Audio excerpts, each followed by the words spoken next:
Good morning, Dr. Davies. Do you have a moment? I wanted to briefly discuss an observation from the surgical ward. Good morning, Mihira. Of course, what's on your mind?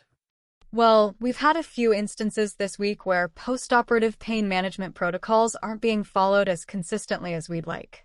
Patients are reporting higher pain scores than anticipated, even with prescribed analgesia. This isn't across the board, mind you, and we've ruled out issues with medication availability or administration errors by the nursing staff.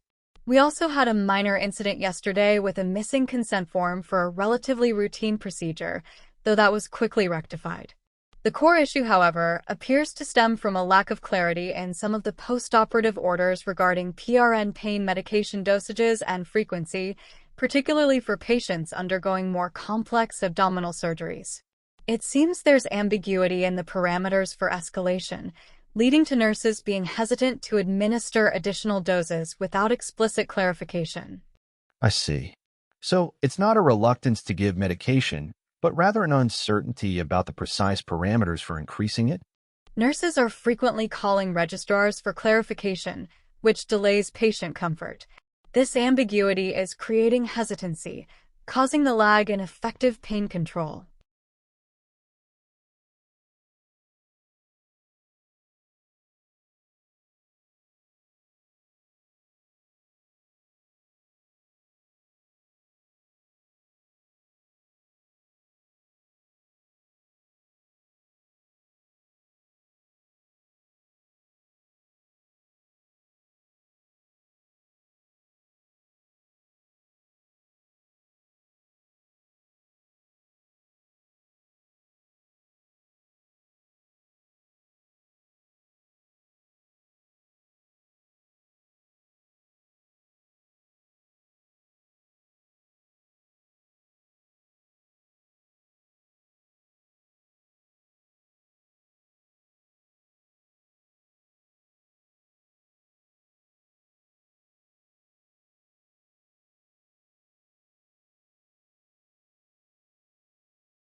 Mihira, it sounds like you're facing several concerns right now, and I want to assure you that we are here to support you through all aspects of your health, not just your tooth decay. I understand that having blood tests can sometimes feel a bit daunting, but I want to explain exactly why we are recommending them today and how they connect to your overall well-being. Think of these blood tests as a deeper, more detailed part of your routine health check, much like checking your blood pressure or cognitive function. Mihira, the primary purpose of these tests is to gain a clear picture of your general state of health. They help us ensure that all your major internal systems are functioning as they should. Specifically, we look at several key markers: liver and kidney function, which tells us how well your body is cleaning waste and processing nutrients; blood sugar levels to screen for diabetes; and cholesterol levels, which relate to your cardiovascular risk. Crucially, if you are currently taking any medication, the blood tests allow us to monitor the impact of those drugs on your system to confirm they are safe and working effectively, particularly on those important organs we mentioned. Mihira, this comprehensive check helps us catch potential issues early and ensures that any treatment plan, including for your dental health, is built on the most accurate information possible for your age and specific needs. We want to be proactive in managing your health, keeping you feeling your best.